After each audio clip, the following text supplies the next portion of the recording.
What if an intentional gratitude routine could not only improve your well-being, but also help you to supercharge your goals? Today I want to talk about how a gratitude routine can help you to achieve your goals in advance. Grab your cup of tea and let's dive into it.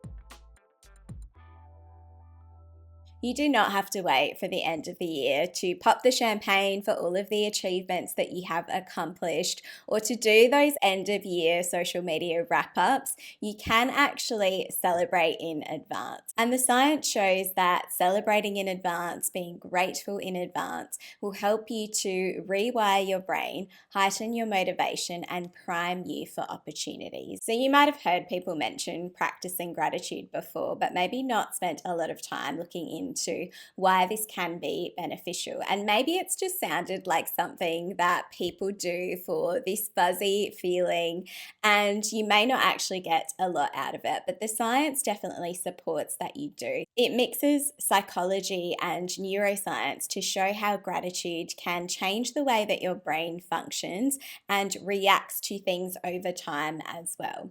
Practicing gratitude, for example, can improve your mental and physical well-being by activating the areas of your brain that are associated with dopamine and serotonin. So these are the hormones that are linked to things like happiness, motivation, and reward. So practicing gratitude intentionally will help you to rewire your brain to make it easier for you to notice positive experiences and also to reframe situations to be more aligned with positive thinking.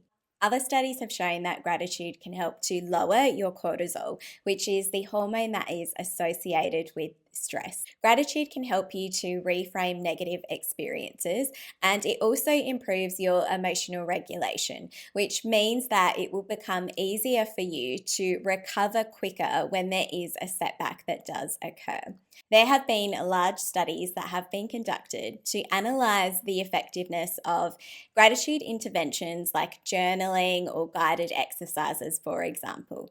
And they have found that the people who practice these exercises have exhibited lower levels of stress, better resilience, and just better overall emotional well-being. So how do you actually practice gratitude consistently and make it a practical exercise as a part of your routine, as opposed to just being told to be grateful and trying to remind yourself to be grateful? That is where the top recommendation, I think, comes in, and that is gratitude journaling. This is something that was made really popular by Shawn Achor in his book, The Happiness Advantage. And he really advocated for writing down what you are grateful for. That might be 3 things that you are grateful for every day, for example, in a gratitude journal. And his premise in The Happiness Advantage is that happiness does not come from success, but success comes from happiness. So when you begin with happiness, this is going to have a positive effect on even your business outcomes, such as productivity, for example, because you have rewired your brain for optimism. And Shawn Achor's sentiment was reflected in other studies as well. For example, there was a study in psychology that divided participants into 3 groups, and they were assigned a task each. And one group had to write a gratitude list daily. Another had to record their experiences with what they deemed to be hassles throughout their day. And another group had to record their experiences related to just neutral events. They had to take a neutral stance on what they had experienced that day. And what they found after 10 days was that the group that was geared towards gratitude had greater well-being and life satisfaction. They also had more positive emotions and actually fewer physical symptoms as well, in terms of issues like colds or headaches, for example, than the other groups. So what that study found was that consistent gratitude practice can have psychological and physiological benefits too. So benefits for your mind and your body. And we all can get that feeling, for example, of when something stressful happens, just wanting to dwell on whatever that thing is. And practicing gratitude helps you to reduce how much you think about those negative things. The next technique that you can try, which I've absolutely tried to think about more, particularly in the last few years, is the acting as if technique. This was something that was really brought to my attention when I read the book Steal the Show by Michael Porter. Now, he is a former actor turned best-selling author and professional speaker. And one of the things that he highlights is this acting as if technique that performers are familiar with. It's this imaginative technique that allows you to step into these roles. So he describes, for example, that a lot of people, or the average person, might think about themselves as being separate to certain things. So he talks about this concept of different disclosive spaces. So when you aren't usually a performer, for example, you think of your circumstances and then you think of another space as being separate to you.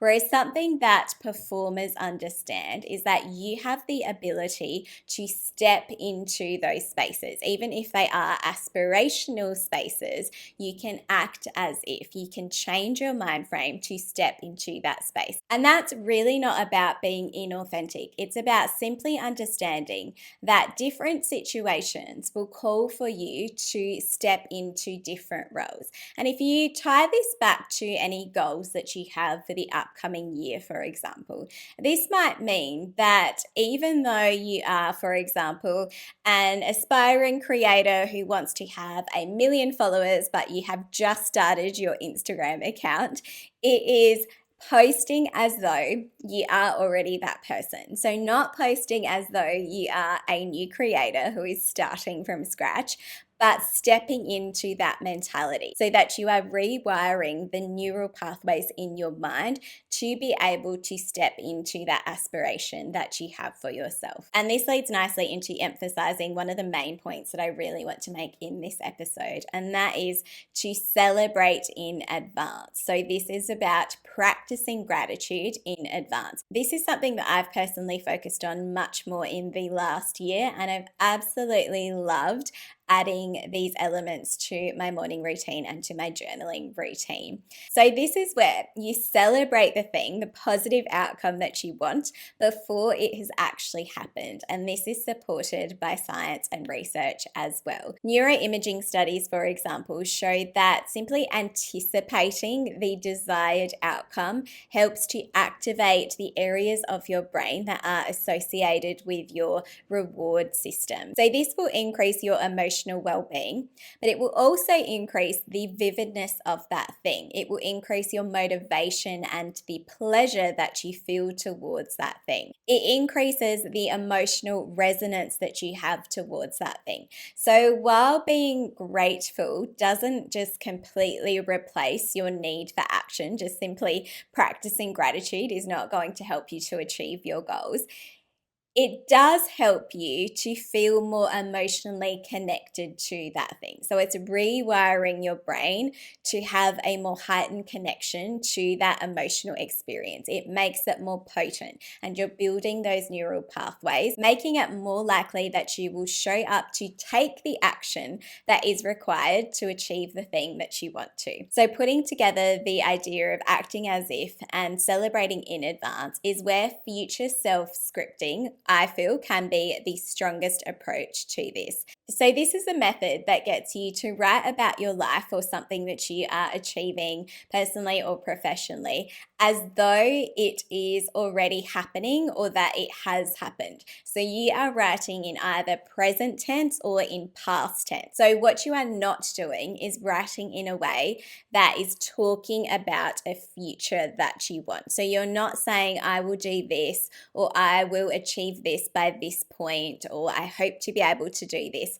You're talking in the present tense as though that thing is happening or as though it has already happened. So that is one of the key distinctions for future self-scripting. So you also want to make sure that when you do this, you are engaging in vivid sensory detail. So you're being as detailed orientated as possible to really feel in all ways what it would be like to achieve that thing. So you're talking about your day, your life, your lifestyle in a way that explains what all of those little elements look like, because that is going to lead to the next thing that is really important when it comes to your future self scripting, and that is to develop content that feels emotionally charged. You're increasing that emotional connection that you feel towards that future version of yourself. And what this really allows you to do is to put on paper mental rehearsal. And mental rehearsal is something that, as I talk about a lot on this channel,